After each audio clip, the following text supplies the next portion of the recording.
Student, welcome you all in online class. Now we are going to discuss one other very important aspect of the Hindu law, that is matrimonial property in India. In the light of section 27 of the Hindu Marriage Act, which talks about the disposal of joint property, we will discuss in detail about the matrimonial property, which is,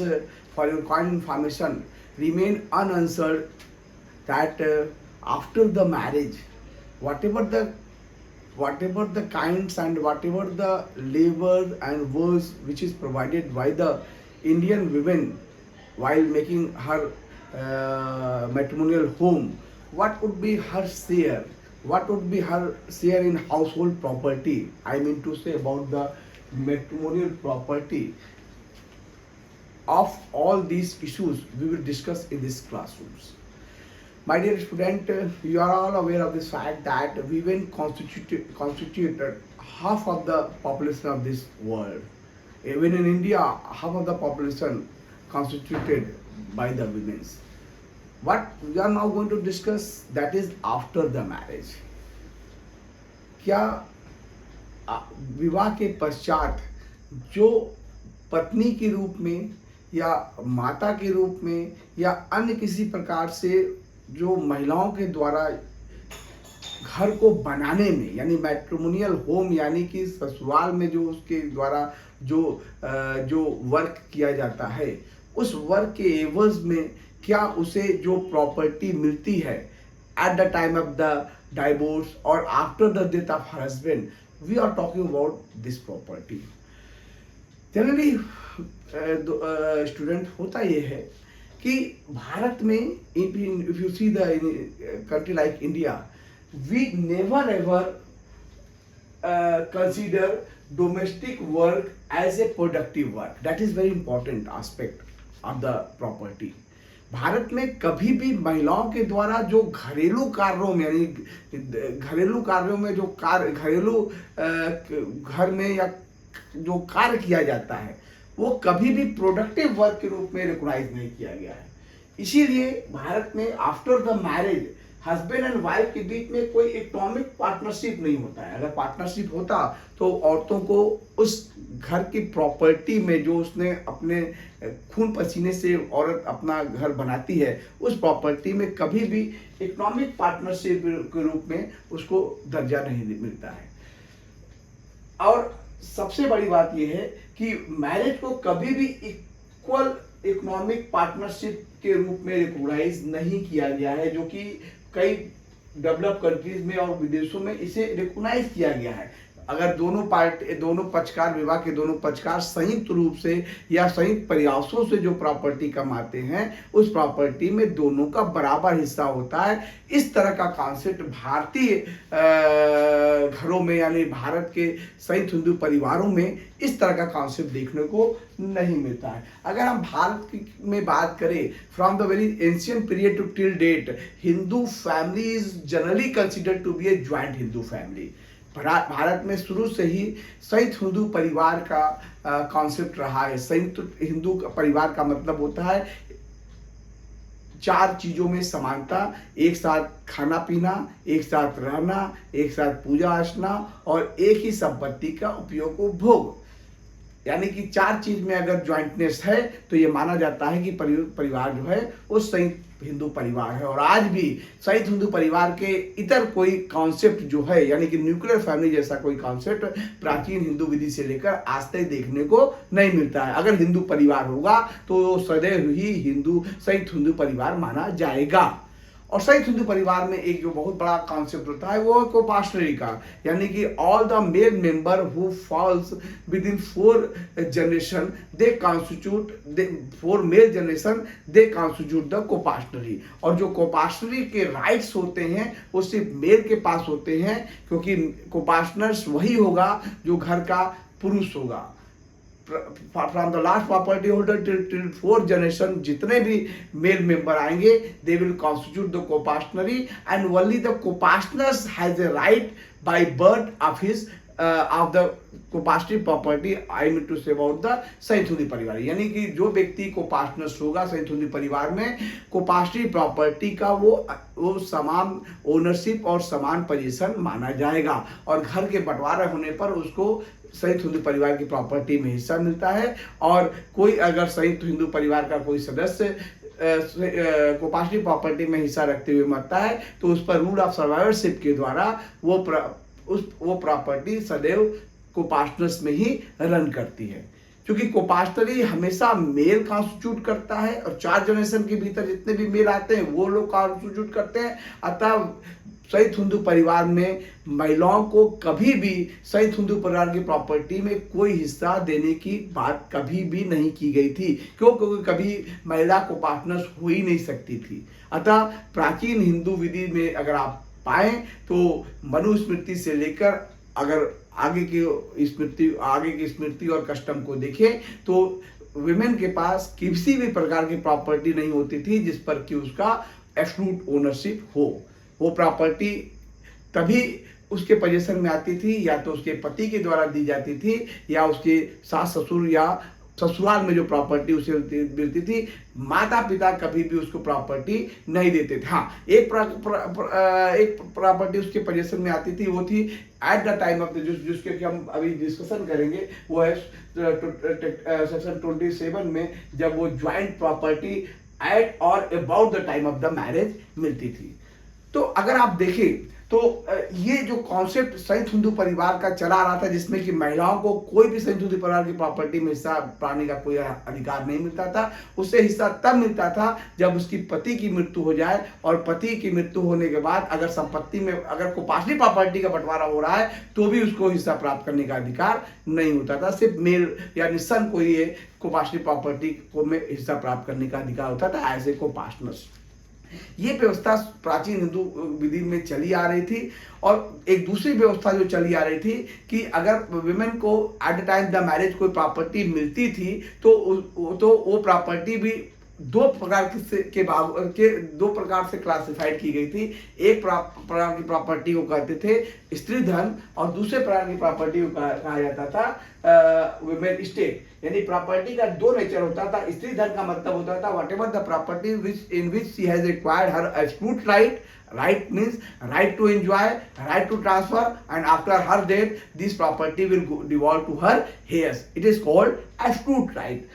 But there are other property in which she constitute the women estate. I mean to say women estate का मतलब होता था limited rights. Limited right का मतलब होता था she can enjoy the property but she cannot transfer her property, or after her death this property will not devolve upon her heir but devolve as per the rule of survivorship. Means उसके मरने के बाद property उसके heirs को न जाकर वहां चली जाती थी from which she has acquired this property, which is called limited state. Women state में उसे लिमिटेड राइट प्राप्त होता था, जबकि स्त्री धन में उसको फुल राइट प्राप्त होता था। Hindu women right to property act 1937 में इसी लिमिटेड राइट्स को ही स्वीकार किया गया था। यानी कि विमेन के पास जो प्रॉपर्टी हुआ करती थी इस अधिनियम के अंतर्गत उस पर लिमिटेड राइट था, यानी कि वो प्रॉपर्टी को ट्रांसफर नहीं कर सकती थी। तो ये स्त्री धन और विमेन स्टेट का कॉन्सेप्ट जो है वो चला आ रहा था। जब 1956 में हिंदू सक्सेशन एक्ट बना तो पहली बार इन स्त्री धन और विमेन स्टेट को हटाकर विमेन को एब्सोल्यूट राइट दिया गया था। और section 14 of the Hindu succession act talks about the absolute right of a women whatever the property she has possesses before the implementation of this act or after the implementation of this act she would have a absolute ownership over the property। यानी कि इस अधिनियम के लागू होने के बाद women के पास जो भी प्रॉपर्टी उसके पोजीशन में होगी उसकी वो एब्सोल्यूट ओनरशिप मानी जाएगी। दो section 14 sub clause 2 talks about the limited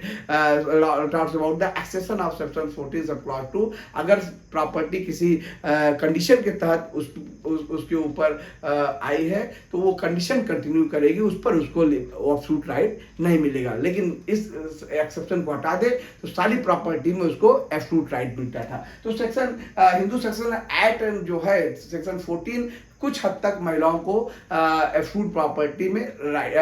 में एब्सोल्यूट राइट दिया। लेकिन उसके बावजूद भी हिंदू सेक्शन एक्ट में कभी भी उत्तराधिकार के मामलों में, कोपार्टिव प्रॉपर्टी के मामलों में और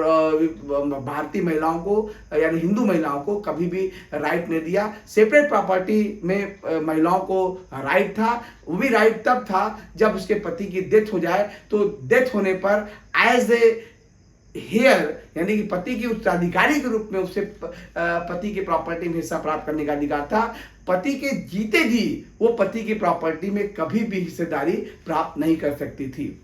अतः अगर आप देखें तो एक बहुत ही बड़ा क्वेश्चन मार्क ये उठता है कि एक स्त्री जो शादी के बाद अपने पति के परिवार में संयुक्त हिंदू परिवार के सदस्य के रूप में वो शामिल होती है और शादी के दौरान वो उस ससुराल में को अपना घर मानती है, उस घर में अपनी सेवाएं देती हैं। अगर आप एक गृहिणी को देखें तो सुबह उठ के वो रसोई में नाश्ता भी बनाती है, चाय भी बनाती है, सभी का खाना भी बनाती है, उसके बाद सभी को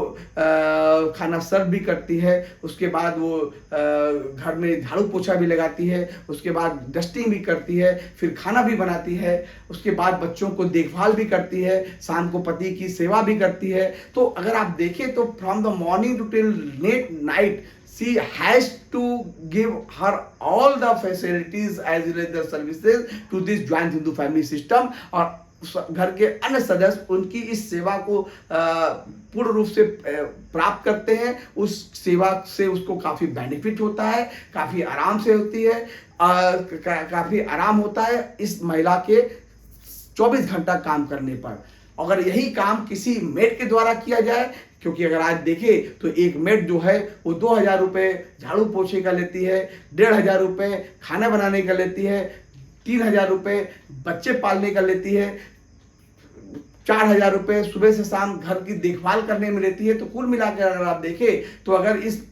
महिला के जगह किसी मेड को रखा जाता है तो एक परिवार कम से कम 15 से 20 हजार रुपये पर मंथ खर्च करता है। लेकिन ये स्त्री अगर अपनी पूरी सेवा from the morning to evening देती है तो उस सेवा को कभी भी प्रोडक्टिव वर्क के रूप में नहीं माना जाता है। और जब विवाह विच्छेद होता है यानी कि जब विवाह डाइवोर्स में बदलता है या जब पति की मृत्यु होती है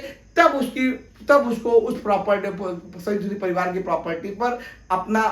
एक हिस्सा प्राप्त करने का अधिकार होता है, जो बहुत बड़ी विडंबना वाली बात है। तो इस अगर हम बात करें section 27 of the Hindu marriage act which talks about the disposal of joint family property, हम लोग उस प्रॉपर्टी की बात नहीं कर रहे हैं जो एक महिला अपनी सेवाओं को आफ्टर द मैरिज अपने ससुराल में अपने पति के घर को बनाने में देती है। वो प्रॉपर्टी 27 की विषय वस्तु नहीं है। 27 की विषय वस्तु ये है कि अगर विवाह के पश्चात एट और about the time of marriage अगर पति पत्नी के पास कोई प्रॉपर्टी संयुक्त रूप से आती है, we are talking about this property means अगर विवाह के समय या विवाह के आसपास पति पत्नी किसी प्रॉपर्टी में संयुक्त रूप से रहते हैं, जैसे कि विवाह के समय अगर लड़की के पिता यानी लड़के के पिता, लड़की के परिवार वाले, लड़के के परिवार वाले, लड़की के नातेदार रिश्तेदार कोई भी चीज देते हैं जो कि विवाह के परिणाम स्वरूप होता है, तो ऐसी प्रॉपर्टी पर पति पत्नी के दोनों का अधिकार होता है। और अगर हिंदू मैरिज एक्ट के धारा 9, 10, 11, 12, 13 which talks about the matrimonial remedies, यानी कोई भी प्रोसीडिंग अगर 9, 10, 13 की चल रही है कोर्ट में और कोर्ट उस प्रोसीडिंग के दौरान इस 27 की जो है वो बात करता है, यानी 27 कोई अपने आप में एब्सोल्यूट सेक्शन नहीं है। 27 में तभी कोई कोर्ट जो है कोर्ट को राइट होता है जब विवाह के समय उपहार में दी गई संपत्ति और वो प्रॉपर्टी विवाह से संबंध होनी चाहिए और कोई मैट्रिमोनियल प्रोसीडिंग ऑलरेडी चल रही है, तब ऐसी स्थिति में court has right to issue an order over the property. यानी कि विवाह के